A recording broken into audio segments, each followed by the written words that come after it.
Dans cette vidéo, tu vas apprendre à représenter le patron d'une pyramide. Alors notre pyramide, la voilà, c'est donc la pyramide GABC. Cette pyramide, c'est un tétraèdre, c'est-à-dire que toutes ses faces sont des triangles. Il existe des pyramides dont la base peut être un carré, la base peut être un hexagone. Bien ici, c'est un triangle. Ce qui fait que notre pyramide aura 4 faces seulement. Donc 3 faces latérales et la base, ce qui fait 4 faces en tout. Cette pyramide a en plus la particularité d'être inscrite dans un cube. Alors, pourquoi l'avoir inscrite dans un cube? Bien, parce que cela va apporter des propriétés supplémentaires à la pyramide, qui vont d'ailleurs nous permettre bien, de récupérer des dimensions pour tracer le patron de cette pyramide. Alors, qu'est-ce que c'est que le patron d'un solide?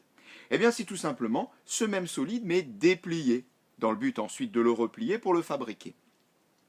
Pour comprendre comment on va réaliser le patron de ce solide, eh bien on va déjà rapidement observer le résultat, sans regarder dans les détails les dimensions, mais simplement pour bien intégrer l'idée du patron. Eh bien, voilà notre patron. Notre patron, si on le plie et si on le déplie, on voit qu'il s'appuie au départ sur une base commune. Il faut bien faire un choix au départ et avoir une première face sur laquelle eh bien, va s'accrocher toutes les autres faces.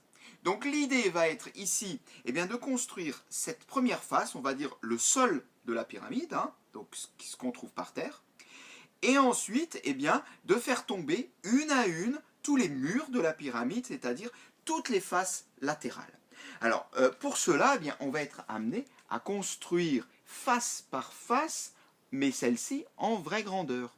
Donc il va falloir à chaque fois aller en deux temps. Premièrement, déterminer la nature de la face. Alors, bien sûr, ce sont des triangles, mais ce sont peut-être des triangles particuliers qui vont forcément faire qu'on aura des propriétés à nos triangles. Et deuxièmement, déterminer les dimensions de cette face pour pouvoir construire cette face en vraie grandeur. Alors, comme annoncé, commençons déjà par construire la base de notre pyramide, la base donc qui est un triangle, mais de quelle nature? Bien, pour cela, on va faire pivoter un petit peu notre pyramide et on voit que cette face est un triangle, rectangle et isocèle. Alors pourquoi ça? Bien, tout simplement parce que cette face repose sur les côtés de la base du cube. Le cube est formé de carrés. L'angle droit du carré nous renvoie à un triangle rectangle. Et ensuite, un carré, ça a deux côtés de même longueur. Ces deux côtés de même longueur nous renvoient le fait que le triangle est isocèle. Le triangle est à la fois rectangle et isocèle. Quelle est maintenant la dimension commune sur ce triangle rectangle et isocèle? Il suffit de récupérer les 6 cm qui sont donnés dans l'énoncé et on obtient notre base. Notre base est donc un triangle, rectangle et isocèle dont les côtés de l'angle droit font 6 cm. Construisons donc ce triangle rectangle et isocèle, alors on peut le dire en B, tel que AB égale à 6 cm. Voilà qui est fait. Donc notre triangle est rectangle et isocèle. On a dit qu'il est rectangle en B. On peut le voir encore sur la figure. L'angle droit se trouve en B. Au fond, derrière le point B, donc au sol, derrière, je trouve le point C. Au fond, derrière, je trouve le point C. Devant, à gauche, je trouve le point A. Devant, à gauche, je trouve le point A. Et on peut également noter l'unique dimension dont on avait besoin, c'est-à-dire 6 cm. Voilà, la face du sol, la base de la pyramide est représentée.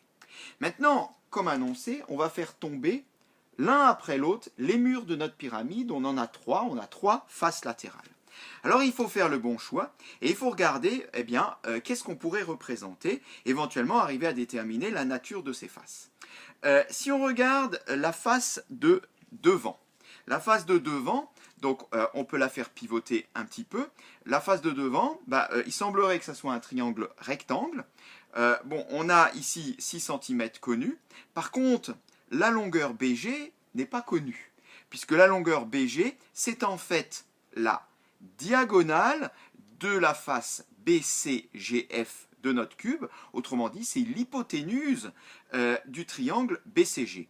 Alors elle n'est pas connue, on pourrait la calculer éventuellement, mais en fait ce n'est pas nécessaire. Parce que là, tant qu'on y est, observons la face BCG de notre pyramide, c'est-à-dire le mur de droite de notre pyramide, eh bien celui-ci est complètement défini. Qu'est-ce que c'est? Bien, c'est un triangle rectangle. Ok. En plus, BC est égal à CG. Pourquoi? De nouveau, parce qu'on se trouve dans un cube. Et dans un cube, toutes les arêtes ont même longueur. Donc c'est un triangle rectangle et isocèle. Rectangle et isocèle en quoi? En C. Eh bien, à partir de là, si les rectangles et isocèles en C, que je connais la longueur BC, eh bien, je peux dessiner parfaitement cette face. C'est en réalité exactement le même triangle que le précédent. Il est juste tourné dans l'autre sens. Représentons cette face. Alors, attention, cette fois-ci, l'angle droit, il est en C. Donc, je vais faire tomber la face BCG comme ça vers la droite. L'angle droit étant en C, je vais avoir ici un triangle, rectangle et isocèle, rectangle en C. Voilà, la face est tombée. L'angle droit est bien en C, puisque la face BCG, on le voit, possède un angle droit en C. On a CB qui est égal à CG. Alors, je peux mettre ici le sommet G. Et j'en ai fini, cette fois-ci, avec le mur de droite. On peut poursuivre. On peut poursuivre, et maintenant, on va poursuivre avec le mur de devant. Puisque tout à l'heure, quand on observait la face ABG, donc la face de devant, on avait dit ce qui nous manquait, c'était la longueur BG, qui est une diagonale de notre cube, de notre face carrée. Mais maintenant, la longueur BG, je l'ai, elle est ici. Donc finalement, cette longueur, je vais pouvoir la récupérer avec le compas. En reportant la longueur BG sur la demi-droite que je vais tracer, eh bien j'obtiendrai la longueur voulue sans même ni la mesurer ni la calculer. Pour cela, qu'est-ce qu'il faut faire? Eh bien il faut déjà commencer par construire une perpendiculaire à AB passant par B, puisque comme on peut le voir sur la figure en perspective tournée dans l'autre sens, eh bien ABG est un triangle rectangle en B. Donc construisons déjà cette face de devant qui retombe avec la demi-droite BG issue de B. Et maintenant, reportons au compas la longueur BG afin d'obtenir ici le point G sur la face ABG. Voilà qui est fait, on a reporté la longueur BG, on a ainsi le point G. Alors bien sûr, ça peut être surprenant dans le plan de trouver un point G qui se trouve à la fois ici et à la fois ici, mais il faut imaginer qu'on est en train de construire un patron et qu'une fois que ce patron sera fini, on le découpera. Bon, bien évidemment, je ne vais pas découper mon tableau, mais l'idée est là, on le découpera et les deux points G, si on peut dire, vont se rejoindre au même endroit dans l'espace. Reste plus qu'à tracer le segment AG, on en a fini. Voilà, et pour bien montrer qu'on a reporté la longueur BG sur l'autre face, eh bien on code le fait que ces deux segments sont de même longueur. Reste encore une face à construire, c'est donc la face de derrière, enfin plutôt au fond à gauche, donc qui va retomber en arrière, celle-ci. Quelle est sa nature? Alors c'est un triangle, on le sait bien, eh bien on le voit en faisant pivoter notre cube, sa nature est également d'être un triangle rectangle. Mais celui-ci n'est pas isocèle, comme le précédent d'ailleurs non plus, en tout cas il est rectangle en C. Bien, qu'est-ce qu'on peut dire? Qu'est-ce qu'il nous faudrait pour pouvoir construire ce triangle rectangle? Donc le triangle s'appelle ACG, j'ai déjà le segment AC, vu qu'il est rectangle en C, si je connais ici la longueur CG, j'en ai fini. Puisque un triangle rectangle défini à partir des deux côtés de l'angle droit est constructible. Mais la longueur CG, je l'ai. Je l'ai de deux manières. Déjà, je l'ai ici puisqu'on l'a déjà construite. Et en plus, cette longueur, on le sait, fait 6 cm. Eh bien, je n'ai plus qu'à construire un triangle rectangle ACG, rectangle en C, tel que CG soit égal à 6 cm.